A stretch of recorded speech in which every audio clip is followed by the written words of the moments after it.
From the top of the world, fabulous 1340 KAB. Hi, mateys. Like it's spooky. To the ships at sea who can hear my voice, look across the water into the darkness. Look for the fog.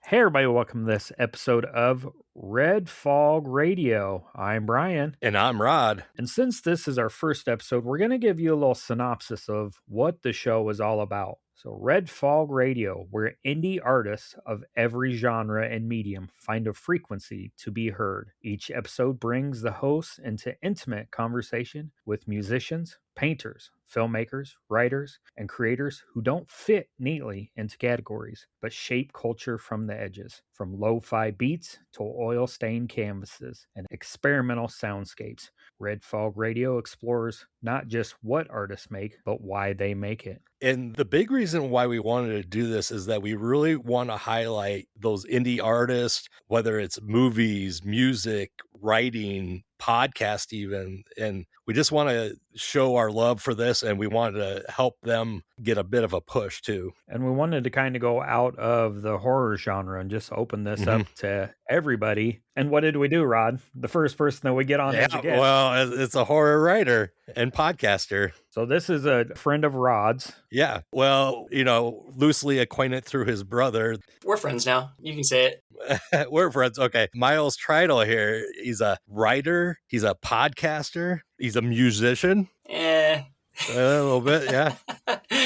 But welcome to the show, Miles. Thanks for having me. I love the idea for the show. It's great to highlight some indie artists, and I'm not just saying that because it's benefiting me right now, but I think we need more of that. Yeah, absolutely. Yeah, we had another show under the spooky umbrella that was called Indie Spotlight, where we did that, but it was just horror related. And then my co-host on Spooky, of course, Clint. And then we had another co-host, but she had a fire and lost everything. And I think she's just kind of still not back to that part where she's like wants to get back into podcasting. I mean, it takes a lot of time. You know that from recording your episodes of your show and everything you have going on. It's a lot of work. Absolutely. And it's always more than you think it's going to be too.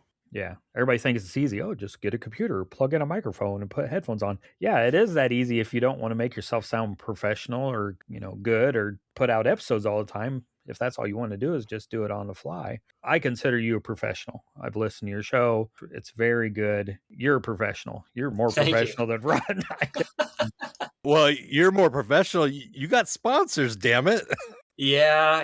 I guess I've been doing it just long enough. Some of it's luck too. That's pretty cool though. Absolutely. And we're doing this also, it's not because really you're sponsors and you're kind of successful at this and in your own way where you're able to actually get something from it. But what you're doing, you do the Warning Woods podcast. Yep. Where you basically put out an episode just about once a week. Yeah, original episode too. I mean, this is all from your head. I don't know where this comes from, the dark places you have to go for this. But first, I want to go over some of your other works because you have like 3 novels that you have out there. And the first one is The Collins House, which I want to go in more depth, but I'm going to go over the other 2 just real quick. Sure. So I bought all of Miles' books and he was generous and he gifted me one with Warning Woods in there. Was it 20 stories? Is that what 20? Yeah. I think there's 20 or 21.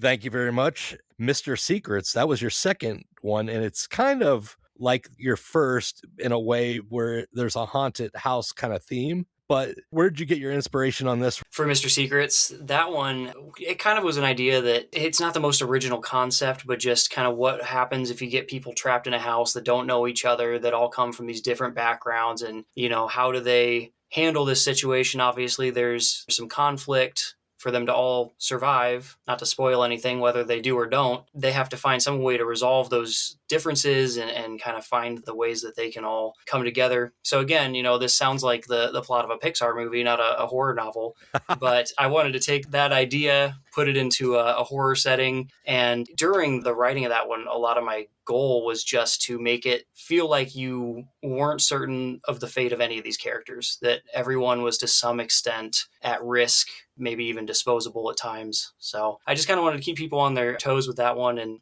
as we go through this sort of Pixar story of these people coming together, it also tears them apart. Well, I wouldn't call it Pixar. I mean, maybe Blumhouse or something like that. Sure. And then the third book that you put out, it's called The Owl. It's a much shorter one. It's only like, 120 pages. This is one I started in. I'm about a quarter of the way through, but you've changed your genre a little bit, as far as I can tell so far, into like a creature feature. And then whereas Mr. Secrets was based in Illinois and then the Collins house is in Iowa, this one you move into Indiana. So you're kind of jumping around states in the Midwest there. Yep, I love the Midwest. I don't venture out of it too often, but I live in Iowa. I'm kind of right in the middle of Iowa and Ames, and geographically, it's not the most interesting, but you don't have to go too far to start seeing some cool and sort of atmospheric places. Indiana was something that just came to mind because we were driving back from North Carolina. My family did a summer vacation out there, drove back, and just coming through Indiana, kind of in that we're exhausted, just wanted to get home. Everybody's tired. And so I think everybody fell asleep but me. And there's parts of Indiana that are higher than you'd think. You'd think Midwest is just flat, but there's actually some pretty decent elevation up there. And there's spots where you can kind of just look out over these trees that look like the opening shot of, basically any A24 folk movie. It's just got that foggy kind of atmosphere. And I thought, this is where I'm going to set this story. I was planning The Owl actually was one of my first ideas when I first started writing. Like around the time I was putting the Collins house together, I had the original concept of the owl kind of come to me, and I held on to it and waited until I could really build it up in my mind and get the full story. And I made it my 2023 Halloween special for the podcast. It was just long enough that I felt like I could print it and not be ripping people off, but also the audience just really attached to that story, more so than they had previous Halloween specials or any just, stories in general. So I printed that and published it in that format just as a sort of a thank you to the audience for their support during that. It's priced very cheap. If people go on Amazon, it's like $6, so you can pick it up pretty cheap and easy. And it's been very successful in that format as well. So I think that story seems to resonate with people, and it's sort of inspired me to do more stories in that world as I keep going in the Whirling Woods. I think you said, Rod, that was the one you thought I should read. I am the farthest thing away from enjoying any book. I have a 7-year-old and she reads probably more this month than I've read in a lifetime. So for us to have authors on the show all the time, we have other friends that are authors, and I always give them a hard time because they have podcasts too. I'm like, we've had like 18 authors on our podcast and you've had 2. What are you doing? You're an author. Right. Yeah, if you could come up with a book with pictures, Brian would appreciate that. Yeah, if you have like a graphic novel, I'll take a look at that. There you go. When you talked about The Owl, Rod was like, this is the one I think you should get and you would read. And it's nice and short, and it's a creature feature. So, And I will tell you, because I don't like to rip people off, the whole story is available for free on my YouTube and my podcast feed. If you're more of a listener than a reader, you can get it that way too. But, I think some people just like to have that physical book in hand. What age would that be, like, would you say, for The Owl? Written for? That one, I'd say 12 and up. Since it was written for the podcast, I kept it pretty clean. I was telling Rod a little bit when we met in person. I have a background that was somewhat sheltered in a very kind of Christian conservative household. So not a lot was let in. And I got hooked on horror at a pretty young age, but the limitations of like swearing in movies and stuff like that, it kind of kept me from exploring until I was able to get out of the house and do my homework on all the history that I missed. And so when I write, even though I try to push into some really creepy and dark territories, I try to keep it appropriate for younger ages, for those curious people that are kind of just getting in. There's plenty of stuff out there for the adults. I'm not necessarily writing stories that are for teens, but they're available for them. There's nothing in there that should get them banned from a library or something like that, so to speak, Right. Yeah, it's definitely something I could grab a copy of and check out myself and then shelf for a year or two for my my daughter. So Absolutely. Yep. I own more books that I won't read than anybody I know. Yeah. I'm probably in the same boat. Okay. And now we'll go into your big novel, your first one, your debut, The Collins House. So this is, from what I've been told, is loosely based off of your experience as a kid. Was this set in Collins, Iowa? Is that where the house was? It sure was. And the description of the house in the book is exactly what that house is. If you follow that description and you drive into Collins, you're going to find the house no problem. And I found it funny that the character is Thomas Trotter, which is oddly similar to somebody's name. I mean, yeah, and it's a weird coincidence. My middle name is Thomas, and I don't know how that happened. It just sort of fell onto the page that way. No, that's cool. I mean, I don't know if anybody would even have noticed but me, because knowing, or at least one of your family members. But so can you share your experience in that house that's not necessarily part of the book, but maybe part of what happened there? Absolutely, yeah. So I'll just tell you the real story, and I won't tell you which parts are in the books and which ones are not. I always tell people when they pick it up that it is based on a real experience that I had, and you might be surprised which parts of the book I made up and which parts I didn't. So that was a house. We moved in there when I was 13 or 14. I might have been just about to turn 14, from Ames. So we kind of moved out of town into this acreage, and it was on 6 acres of kind of just open ground with this big old barn. And the house itself was built right at the beginning of the 1900s. I think 1902 it was built there. It might have been 1920s, I can't remember. But it was an older house, kind of been in this one family the whole time. So we were the first family to move in that wasn't related to the people that built the house. And I'm going to tell you this story in slightly altered chronological order, because there's some details that are going to make some stuff that happened early on even creepier. So after being in the house for a good chunk of time, maybe even close to a year, we went up and explored the attic for the first time. And it was an older house where the attic actually had a solid floor to it. You could go up there. There was enough room to store things and keep a good amount of stuff up there. And we found out that the previous family had not cleared out the attic when they left. It was very classic. I mean, it's like the type of attic they'd put in a Conjuring movie or something like that, where there's, cobwebs everywhere and just these boxes of stuff. And most of it was just random, like empty picture frames and that sort of thing. And there's this one long box in the corner. And I went over to it and flipped it open, and there was a dusty cobwebbed braid of a woman's hair chopped off where the hair would meet the head, just this preserved braid of some lady's hair. We can assume someone within the family that lived there. Why they kept the braid of hair up there, we don't know. We really don't know anything about that family. But it kind of made something that the owner said to us when we first moved in a little bit extra suspenseful. I can't remember why she was there the day we moved in. She might have just stopped by. It was a small town. So she saw us moving in and she drove over, and she was a very older lady. She was selling the house just because she couldn't live there anymore by herself. And she's really sweet. And we're in the living room standing in front of the fireplace, and she's just kind of absently stroking the mantle on the fireplace there. And she goes, "Well, if there's any ghosts in this house, they'll be friendly." And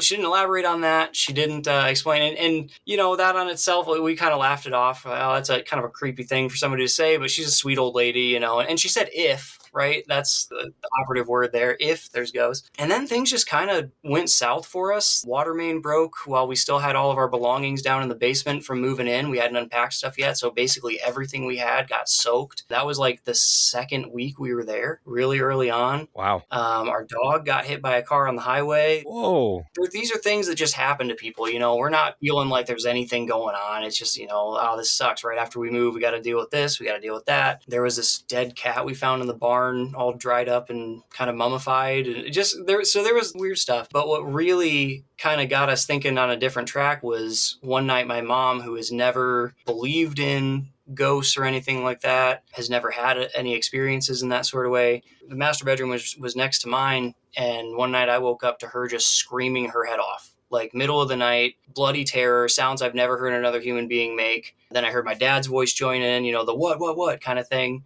And then it goes quiet, and it's quiet for a long time. And so I kind of creep out into the hallway, and I see my brothers are out in the hallway, and they're looking at me going, "What just happened?" I'm like, "I don't know." So mom comes out and she says, "I'm sorry. I woke up and I could have sworn I saw a shadowy figure leaning over the bed, and I couldn't move." So kind of your classic like sleep paralysis sort of thing. Wow. That then happened 2 more times. To just your mom? To just my mom. Only my mom, and it was always the shadow figure. Now, that kind of got us all talking about anything that we've experienced or anything we'd seen. My brother Brody, who you know, Rod, I don't believe he had anything specifically happen to him. My youngest brother, Cameron, he was pretty frequently waking up in the middle of the night and sleepwalking around his room, jumping up on stuff, saying there's snakes on the floor and that kind of thing. Now, I will say he had done similar things in previous homes, so that may have just been coincidence, but we'll throw it in for the story. My sister, I don't believe, really had anything happen at first. But I've never sleptwalked, never had any paranormal experiences in my life at this point, was frequently waking up in the middle of the night. I had a walk-in closet. I'd walk in there, I'd get clothes out, I'd lay them on the bed, and then I'd go back to sleep. I've never done that before. I have never done that since, only in that house.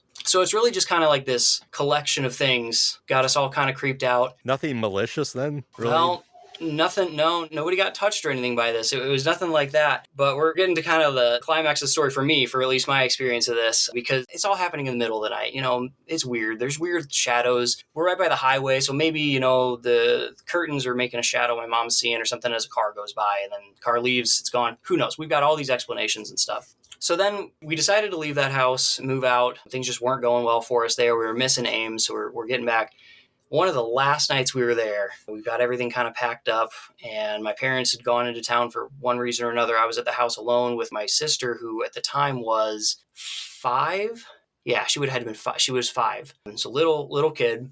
I'm just watching her at the house, and she wanted popcorn. So she was upstairs in her room. I go down to the kitchen. I start popping some popcorn, and it's a microwave that's up above the stove, so it's at eye level, right? So then the light's on in there. So I watch the popcorn pop. When it stops, light goes off. And I swear to God, there was a shadow standing behind me of a man, and I froze, just thinking, okay, the light just went off, my eyes are adjusting, it's going to go away, and then it moved. It shifted. It was like the part that would be the head kind of moved in a little bit behind me, like it was trying to almost hide behind me. Wow. I grabbed that popcorn and I ran upstairs and didn't say anything to my little sister at the time. You know, I just kind of shut the door. I was like, yeah, let's have some popcorn. You know, we're going to be out of here soon. So yeah, that is the true story behind the Collins house. You can read in the novel where I let my imagination take me there.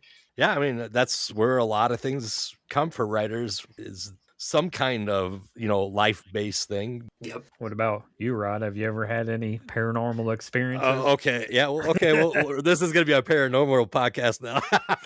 But yes, I don't know. I might have been half asleep. I was like 7 years old. We were living in California in a suburb of LA, and it was like a duplex situation kind of thing. And I remember waking up and seeing a clown and it laughing at me. And then I, you know, hid under the blankets, because that's what kids do, and counted to 10 or whatever, and then looked back and it was gone. Ooh. But it never happened ever again. So it was probably something where I was like maybe half asleep or something. You always wonder though, right? There's always that possibility. Yeah. Living outside of LA, it was probably a real clown. Yeah, it probably was a clown. Like, stuck into the house. I was like, I'm going to scare these kids. And then it wandered out. Yeah. What about you, Brian? Oh, I've worked in healthcare and hospitals and everything for almost 30 years. I've had all kinds of experiences. So I've heard hospitals are hot spots. I could go on and on and on about stuff. I mean, I work in an office now that's been around for 30 years, but it's attached to a hospital that's old, you know, over 100 years old. And we have a ghost that we call Cottage Kathy. You know, you hear a sound, you're like, oh, what do you need, Kathy? You see an elevator open, there's nobody there. You see a shadow go around a corner, and it's never malicious, like you said. I've never had anything malicious happen. I definitely believe in spirits and energy. And again, I just never anything malicious, and I tend to not bother them. I think that's the big thing, is you respect them and you just move along your day. I do too. I'm not trying to be like the people in Poltergeist and, you know, like build a house on top of anything. So, yep. Okay. So one last thing before we get into some other questions. The Warning Wood podcast. I mean, you literally have hundreds of episodes. Yeah. And there was one that kind of stuck with me for some reason. I don't know why. I kind of mentioned it to you. It was Grandpa Was a Big Man. I'm just going to read the synopsis that you put on there. A grandson receives a touching heirloom after his grandfather's funeral. His plan to grieve privately changes when he's attacked in the motel room. That's kind of all you give, but this ends up, spoiler alert, turns into a ghost story. And it's an unusual ghost story for me, because these robbers, they attack this guy. They're starting to rifle through his stuff. And for some reason, they kind of lose sight of things, and one shoots the other. Then the cops come and they shoot him, kill him. But the ghost of these robbers follow this guy they were assaulting. And when I was listening to it, it was like, why are these guys bothering him? He didn't do it. They did it to themselves. Why are they going after the cops and stuff? But it made for a very interesting story, because eventually you find out that this guy has a guardian, his grandpa, and kind of follows him through the attached object that he got from his grandfather's funeral from his grandmother. It was a letter opener. Where did that come from then? So that was one of those stories that came to me sort of through scenes. There's a lot of times I write a lot of these stories, so I kind of grab whatever I can and start spinning it into something. And the idea of the heirloom being connected to the spirit of the relative, and that sort of being a portal for that relative to then act as a guardian.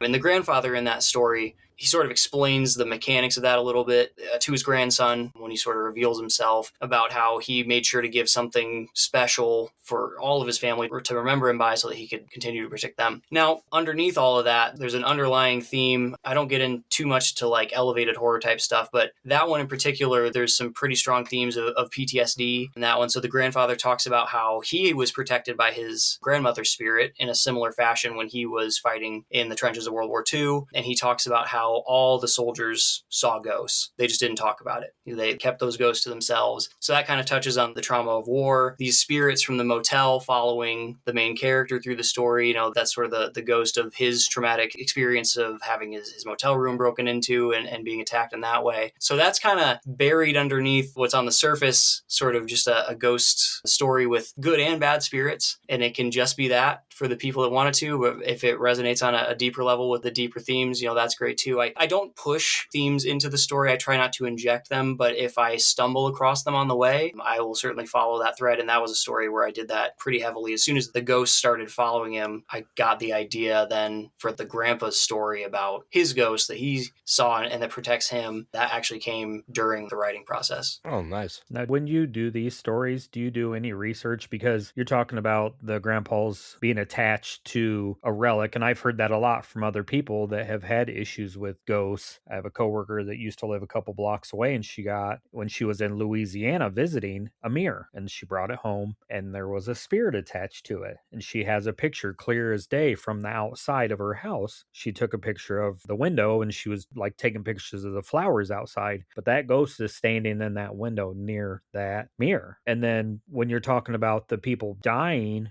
you don't always, as a ghost, I've heard, you don't always go to where you die or stay where you died. You stay in that moment.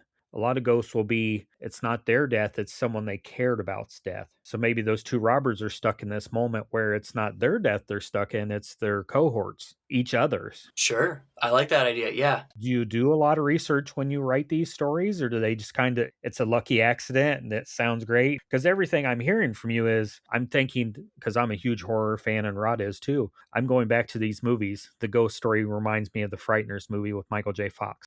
This whimsical, bumbling idiots shot each other and then they're stuck. And then when you talked about the earlier story with the people trapped in the house, it goes back to the Night of the Living Dead, the original and the remake, or Dawn of the Dead, where it's this group of people that they're kind of stuck together and they have to figure things out, and they're all from different walks of life. But I know you said you don't interject stuff in, but as readers, you can interject as yourself. You're like, oh, well, that's my cousin, and that's this family member, and that's family member, and that's me, So you kind of interject yourself into those stories. And that's Absolutely. what a good writer does. I mean, they bring you into those stories. That's something I keep in mind. And to answer the first question about, the research, yes, I do, but not really directly. I watch a lot of YouTube videos about supposedly true paranormal experiences. I watch YouTube videos about, people that then try to kind of dissect what could be going on, kind of the mechanics of the spirit world, so to speak. And I'm also, before I was into horror books, I was a huge horror movie fan. So I think I pick up a lot from the movies that maybe someone else researched and kind of finds that way. But As far as, people kind of injecting themselves into the stories, I keep that in mind very much when I'm writing. And I actually sort of intentionally, unless someone has to have a certain physical characteristic for the mechanics of the story to work, I try not to describe or at least over describe my characters so that people can kind of use this character as a blank canvas to paint whoever they see the character as onto, whether that be someone from their own family or their own experience, or just as simple as choosing an actor they're familiar with that this character seems similar to so that they can picture them that way. And some people might disagree with that. There's some authors who might say that's maybe lazy, not to describe your characters, but, my stories are so short too that I just don't want to waste too much time describing someone's, their hair color. You don't want to Stephen King it? Yeah, oh, for sure. I mean, how many of his books could be 40, 50 pages shorter? And now he also has a poetic talent for description, and I think that's okay to showcase that to some extent. But yeah, some of those books, you get to chapter 45 and nothing's really happened yet. You're like, I don't need to know more about the town right now. I want to know what happens next. Read J.R. Tolkien, where it's like a whole chapter about the color of the grass in the Shire. There's a chapter in The Two Towers called The Ents that I will fully admit I skipped when I read those books because I got about halfway through it and realized nothing was going to happen that applied to the story at hand. Yep. And The Warning Woods, you have such a variety too, because it's not only the ghost stories like we're kind of focusing on. You have creature features, you have possession, you have serial killers, you have just a wide variety. And I'm just amazed by how many stories you're able to just put out on a regular basis. I mean, kudos. I appreciate it. I've got a lot of ideas and I always get excited about them and I want to get them out. So that's kind of where that comes from. It's just getting it from my head out to the audience. That's all I care about. Speaking of things we care about, let's go and hear from our podcast network, and we're going to come back and hit Miles with some questions.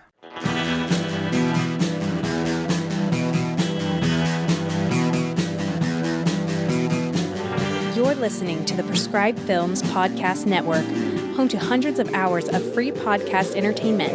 The shows on this network all have a common goal, providing you with the best discussions about movies and other forms of entertainment media. The PFPN hopes to fill your earholes with audio joy. Visit our website with links to all the other amazing shows at www.thepfpn.com. Thanks for listening.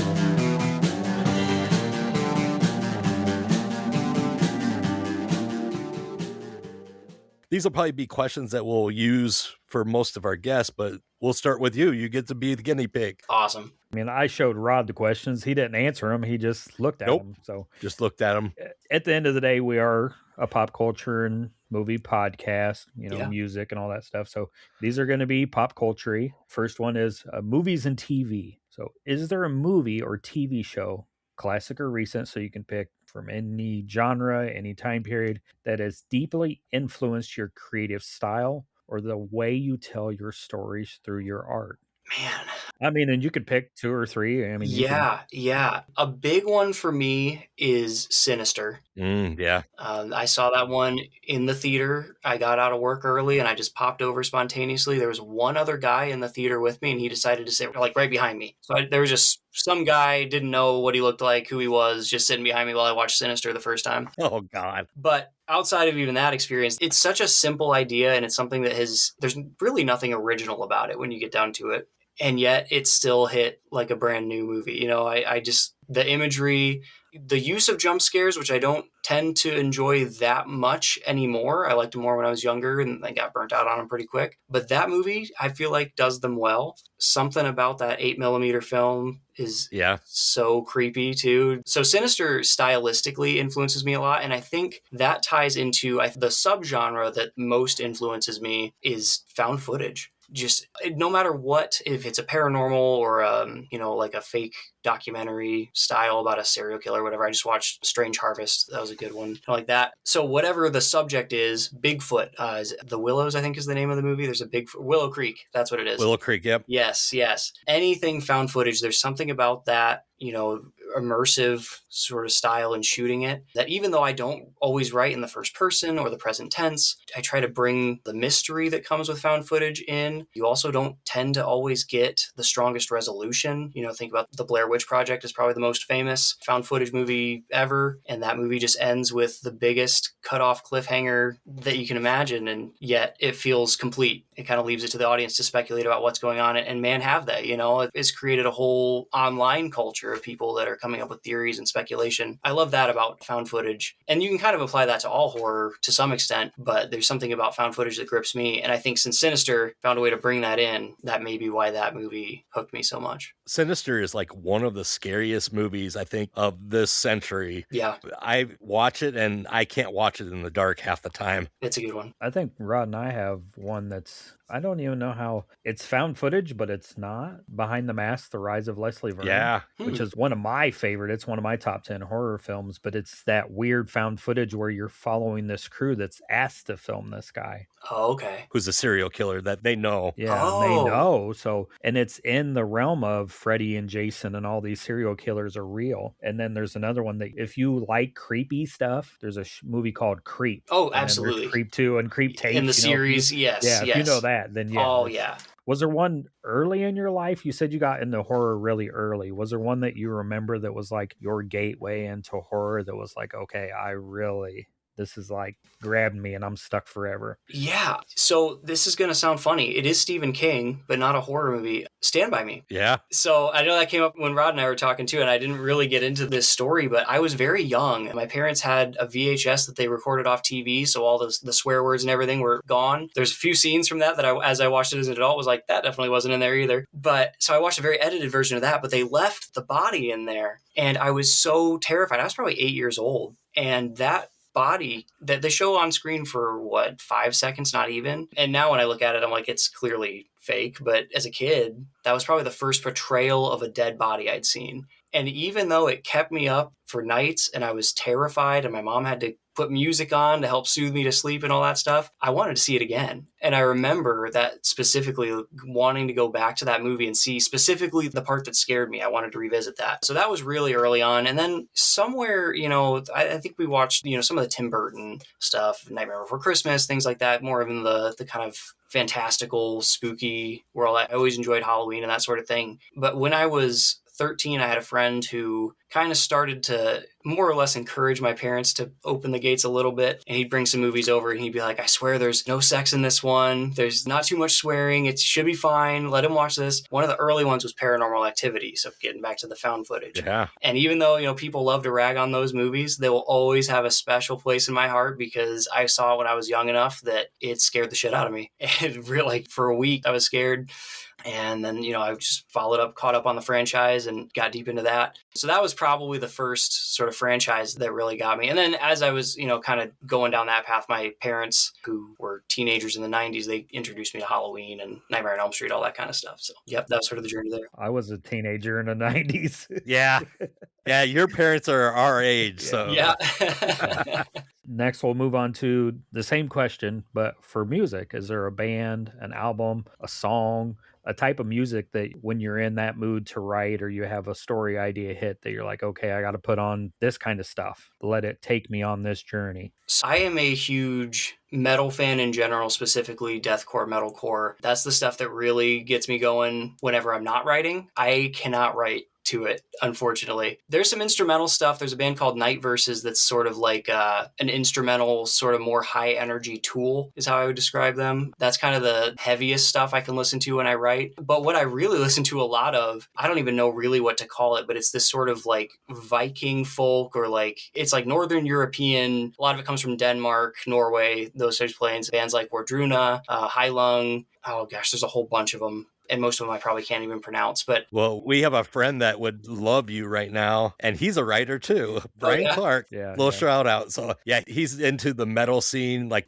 what you're saying, he probably knows these bands. So Yeah, does voiceover work for bands. Okay. When you started talking about music, I'm like, okay, he needs to listen to Justin Beam's record, Phantom Lightkeeper, because that has that Norwegian horror feel to it. And then we have a friend that does a show called Mad Ghoul Radio that loves like Trent Reznor and all those people. And it's just, I would call it a college radio station, but like 10 clicks better. Got it. What Okay. I say that show is. But yeah, Brian Clark you and him would probably talk about bands forever. And when you say Norwegian, I always think of the movie Heavy Trip. Have you seen this movie? I've not, no. So there's Heavy Trip and there's Heavier Trip, and it's about this death metal band, and they live in a Norwegian town. They want to go to this festival and play and make money. So it's horror adjacent, but it's like that buddy comedy kind of with all this stuff thrown in. Awesome. I just bought a copy from Vinegar Syndrome of Heavy Trip, so it's sitting over there on the counter still in the wrapper like most of my movies, but they're there when you need them. That's what matters. Yeah, I think that's why we like asking these questions, because seeing you, I'm like, this kid probably listens to, I don't know, he lives in the middle of Iowa. He probably listens to pop music, or he was probably growing up with Justin Timberlake. Yeah.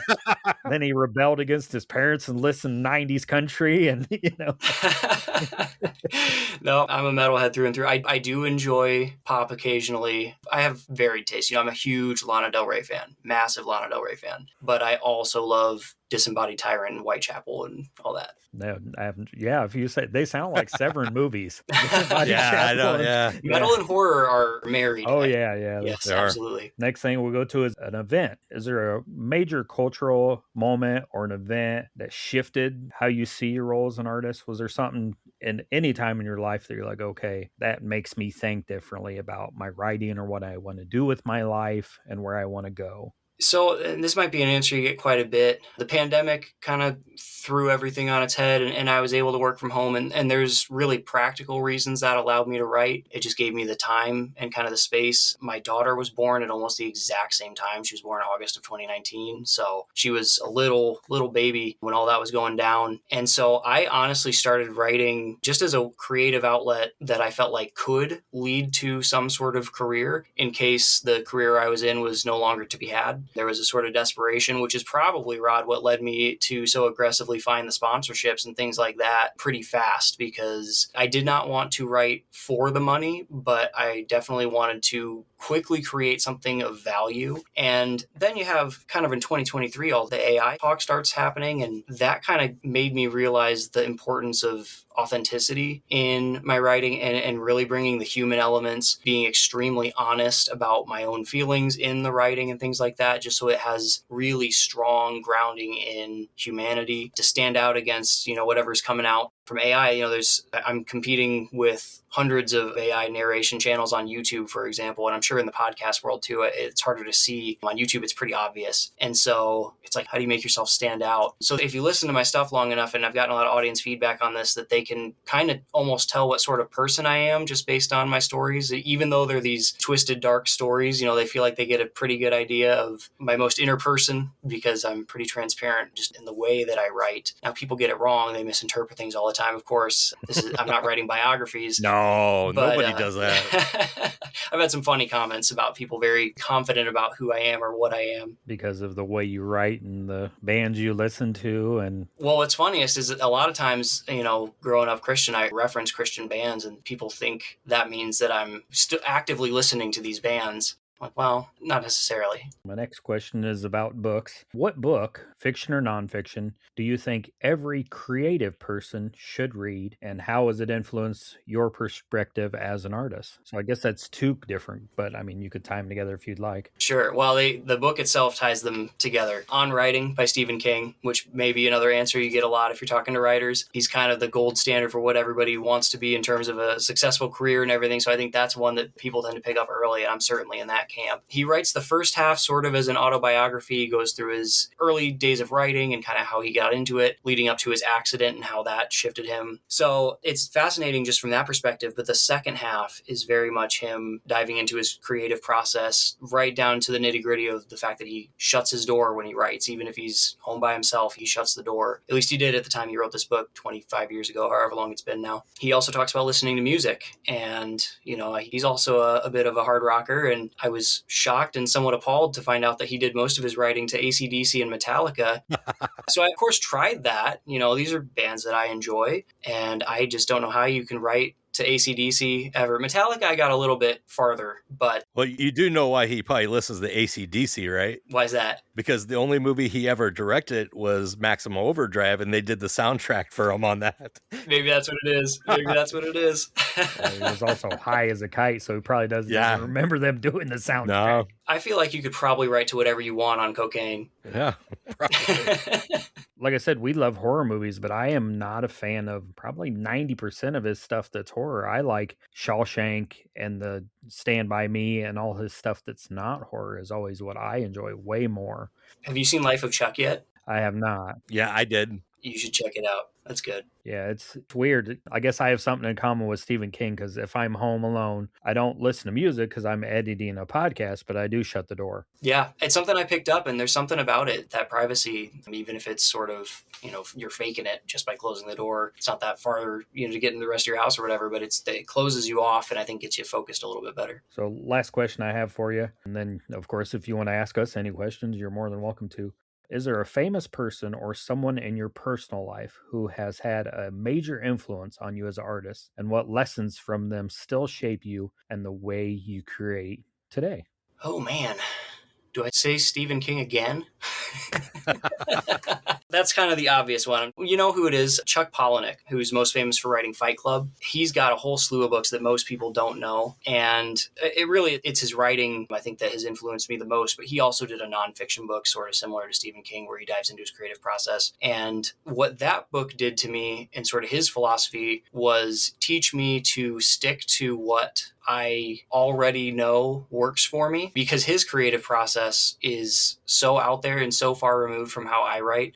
I sit here right where I am right now in front of my computer, and I type. Never, well, at least unless I have to be, never in public, never anywhere else really. He takes his notepad and his pencil, and he goes to the gym, he goes to the airport, he goes wherever, and he sits there and he writes around people. And that's kind of what inspires Chuck Palahniuk. And he's got all kinds of other kind of parts of his creative process that, I read that, and I love reading his work. I find his written work very inspiring, and I'd love to be able to write like that. But even just the thought of trying that, and I have kind of tried, when I'm in public, I'm like, let me get my phone out and just try doing some writing, seeing if this environment inspires something. It's just too distracting. And so that kind of told me, okay, just because somebody is successful and expert at the craft doesn't mean that what works for them is going to work for you. And that really hammered that home. So maybe the lessons I took from that book aren't what he intended, but they were still very critical lessons for me. He's also somebody who has no shame about doing commercials and things like that to pay the bills. He's realistic about that part of it. You can't always make a living doing exactly what you want to do. You got to take the good with the bad. I don't love doing ad reads or any of that stuff, but if it lets me do the work that I do love doing, I can do that. And he writes about that in his book too. So that had a pretty profound impact. Well, there's some local horror movie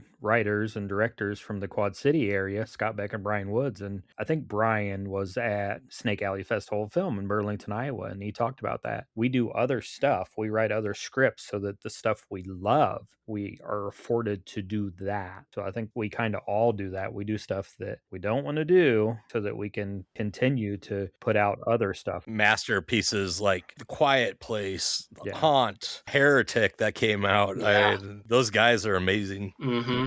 I clock in 7:45 to 4:45 at an office every day. I do love my patients, but there's other stuff I'd rather be doing, but I got to pay the bills. So, absolutely. Yep. Yeah. Yep. And Rod hasn't started his OnlyFans yet, so I can't piggyback off of him. Right. So close. So close there.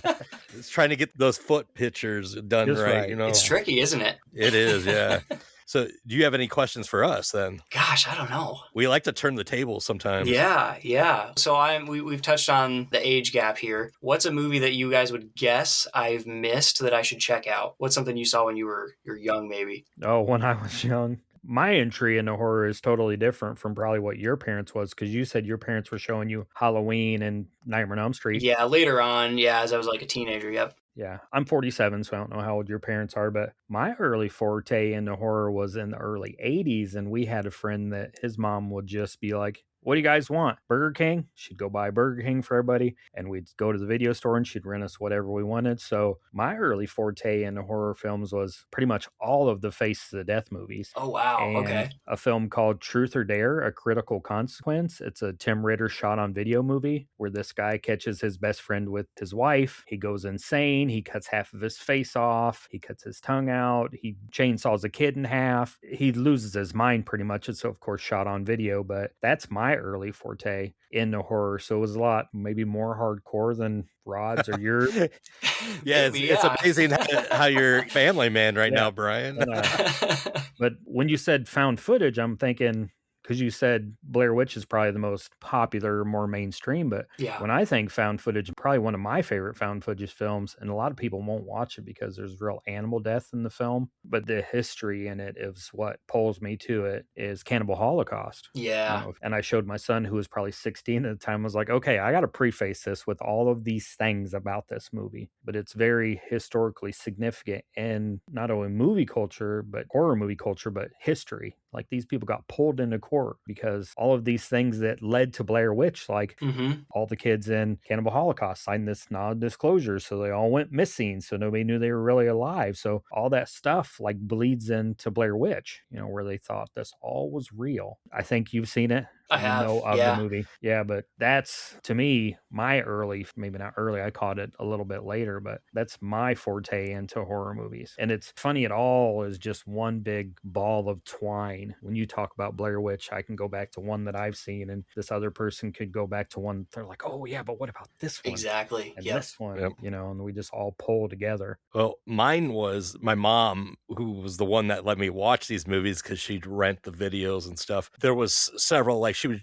let us watch Nightmare on Elm Street, Friday the 13th, Halloween movies. But one that I remembered, one of the earliest memories, was waking up in the middle of the night, going downstairs. My dad is like passed out, and the TV's on, and it's like HBO or something, like Free Weekend or whatever. And Night of the Demons is on. And it's like, wow, this is pretty damn cool. Like, I hadn't got to watch one like this, where it was the haunted house movie where the kids are trapped. And then one of my earliest movies I got to see in an indoor theater was Freddy's Dead, the 3D, where there's very little 3D. So, just things like that. That's how I grew up. And then I later, as an adult, you go back and you see like what Brian saw, like Cannibal Holocaust, and, just some of the other classics like Texas Chainsaw Massacre and Hellraiser and all that. But yeah, that's how mine went. Not as crazy as Brian's. Oh, I probably didn't see Texas Chainsaw Massacre until I was in my 30s, just because it wasn't, I guess, weird enough. Yeah. I like how you said when you write, people can notice that. I feel like that's something with movies. We're getting away from some of that older stuff that's being cleaned up so much. I talked about this with my co-host Clint on our horror podcast. Texas Chainsaw Massacre is getting 4K now, and it looks too good. Like, it's not gritty, grimy anymore. It's like, this isn't even what it was to start out with. Let's get back to what some of the original stuff. Let's get away from this AI and all this stuff that's cleaning up. Let's get back to where people are organic. Yeah. Well, let's be honest about the tools they had at the time. We don't need to pretend that they lived in an era where they were shooting in 4K. It's like they had what they had. That movie is as successful and well loved as is. We don't have to go back and keep making it quote unquote better. And some of those movies, they intentionally made it look grimy. Yeah. And, like the grind, and like they would take the film and they would throw dirt on it and just get the little grindhouse feel kind of for those. So I guess, do you have anything you want to promote then? Your podcast, you got some other things going on? Yeah, really, it's just the podcast right now. I'm not working on any books at the moment. And so the Warning Woods podcast is available anywhere people listen to podcasts. It's also on YouTube. I do have a Patreon, patreon.com/thewarningwoods. And there, every time I put a story out, I follow it up a few days later with kind of behind the scenes podcast called Into the Woods. It's just me by myself kind of explaining the thought process of how I put the story together, if there's any sort of, fun little anecdotes that go along with it. And then I usually wrap wrap it up by giving people a couple recommendations of things that I've seen or read or listened to recently. So that's just kind of a nice little bonus podcast I do for the Patreons there. But other than that, really just the Warning Woods for now. I'm staying focused on that at the moment. You said people can buy your books on Amazon. Yep, they're available on Amazon. If you happen to be in Ames, Iowa, they're at Dog-Eared Books downtown. It's the only physical retailer selling them right now. But yeah, otherwise, they're all available on Amazon. All right. Thank you so much, Miles. We appreciate you coming on. I can't wait to get more into your books, to see what's going on in that head of yours, and then to keep listening, because I mean, I've got so many more episodes of The Warning Woods to listen to that it's going to take me a while. But yeah, I will get through them eventually. Sounds great. Oh, yeah. And he's sending me the ones that he thinks I'll like. He's like, Awesome. You need to listen to this one and this one and this one. I love to torture my family with the Twilight Zone radio hour because, you know, I got a 7-year-old and then my girlfriend's sitting next to me trying to read, and I'm just putting on all these audio shows that I'm loving. And she's like, oh, God, turn that off. Put some music on. Like, no, I'm digging this. I'm into this. That's awesome. Well, thank you both for having me on. It's been really fun. I love this conversation. I was glad we could catch you off guard with some questions. Yeah. And continue to Made me do that. think. And I purposely don't send them to the guests because I was like, I want, like I said, that organic. You thought about it for maybe 10 seconds, but then, you know, most of it was like right off top of your head. Yep, that's a good way to do it. So yeah, definitely. We'll put all your links to everything in this episode synopsis, and you'll have to stick around and see what's coming next from Miles. Yeah. And wait till we have the next episode of Red Fog Radio. Who will we have? What will it be? Tune in next month as we wander back into the fog in search of new artists on Red Fog Radio.